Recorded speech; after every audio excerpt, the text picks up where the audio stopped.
I very specifically remember having a mulakat with Khalifatul Masih Rabi, and this was very early in my career, around 1995, 1994. And my mother, who was a solar physicist, was describing her work on alternative energy.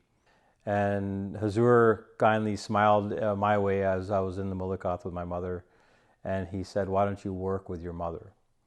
And I thought about that in Khilafat, when you have a meeting with Khalifatul Masih, regardless of your intentions coming into that meeting, you'll often find that there will be a course change in your life if you take the words of the Khalifa to also be a guiding milestone point in your development.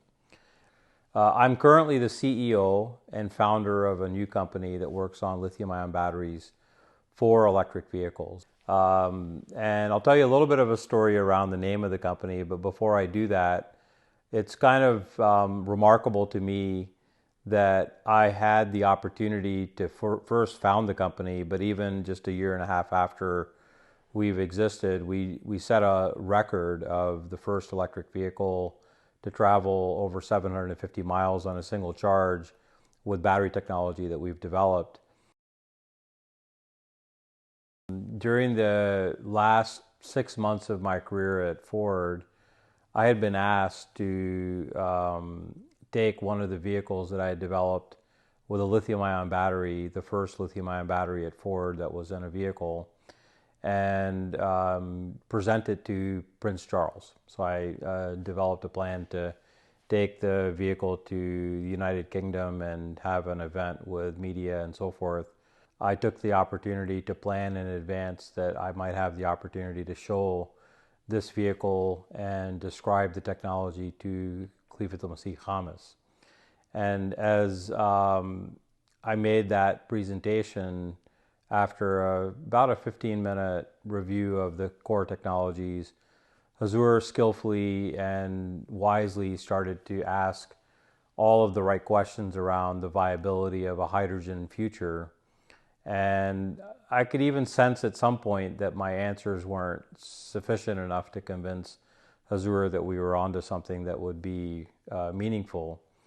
And Hazur looked at me at the end and said that it seems that you're working on technology for the elite. Why don't you work on something for the masses? And, after so many events I'd had with leaders from different parts of the world, this was the first time that I had presented this achievement of technology and had been given the straight advice that maybe it wouldn't be the right long-term future.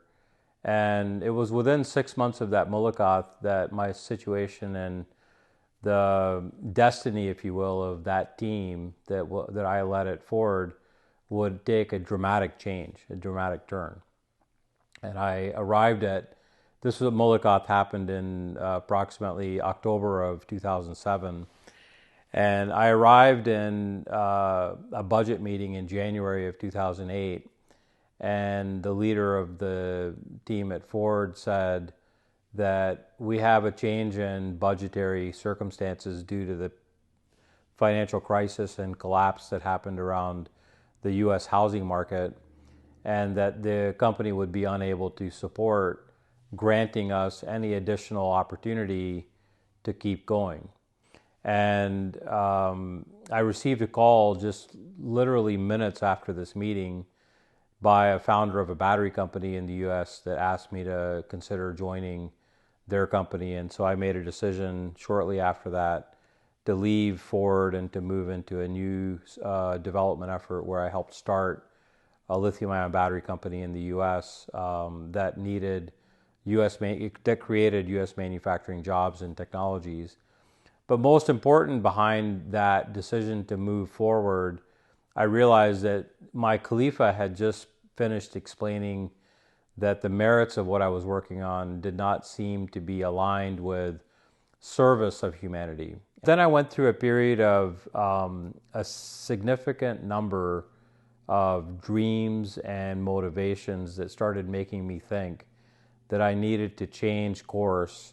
And one of my sajdas, I saw that I had been praying to Allah for guidance, and that if I should found a company, the company should glorify Allah. And the name that came to my mind in my sajda was one, that company would glorify Allah, and that I could name that company.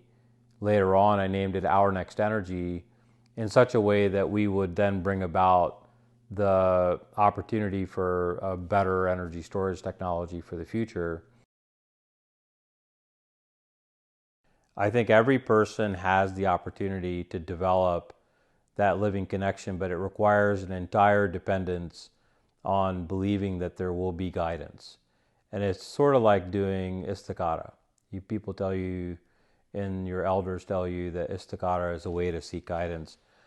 I use that all the time, which is that if I have a big decision to make, then I seek Allah's guidance, and then I wait and I look for the signs of which doors are going to open faster, and which ones that are constantly getting not valuable, I leave them. And I keep going in the direction where I feel like the guidance that I'm seeking is sort of unfolding in front of me faster.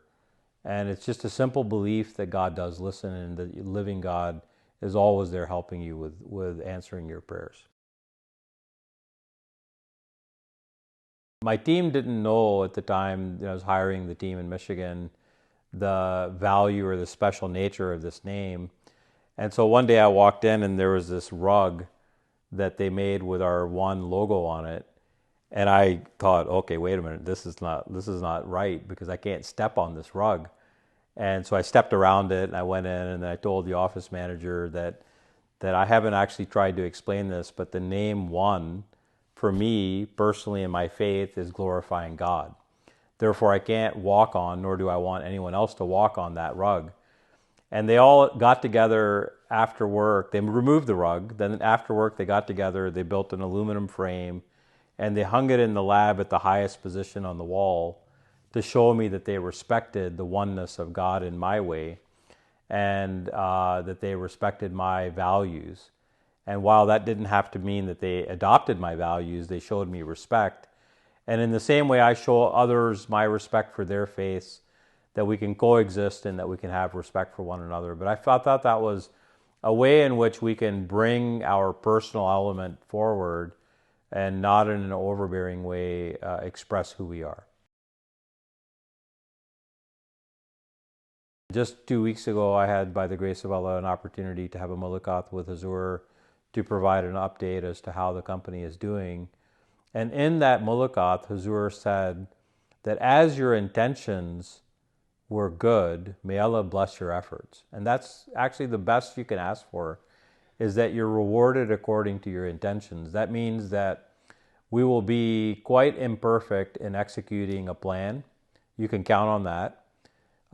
If any leader is an Ahmadi that's successful thinks it's because their leadership skill is that good, it's probably an overestimation of what we as Ahmadis should take credit for. I think a lot comes from Allah covering our mistakes with the best outcomes that we probably couldn't have predicted and at the time didn't have the wisdom to fully put together, but we're granted so much opportunity as Ahmadis.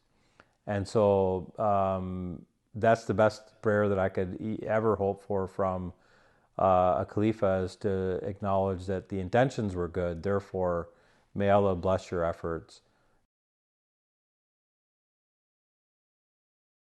I've actually found that if I don't do my Jamaat work, my secular work gets worse. That, in fact, I think through Jamaat work, we're all granted so many more opportunities.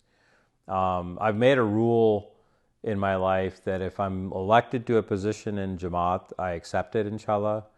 If I'm asked to do something for the Jamaat, I just say yes and attempt my best to just do whatever is asked.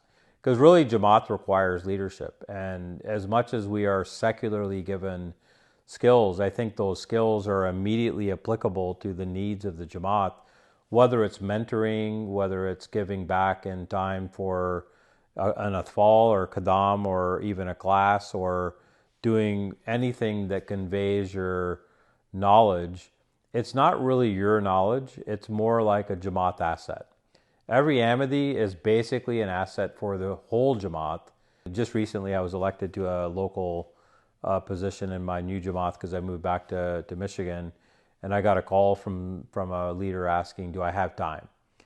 And I said, my first answer is no, I don't have time. The next answer is absolutely, I'll do it because I have to make time. Yeah, I think I'm like deeply convinced that God listens to our prayers, and that if I seek guidance and I pray in earnest, that I'll be given some kind of direction.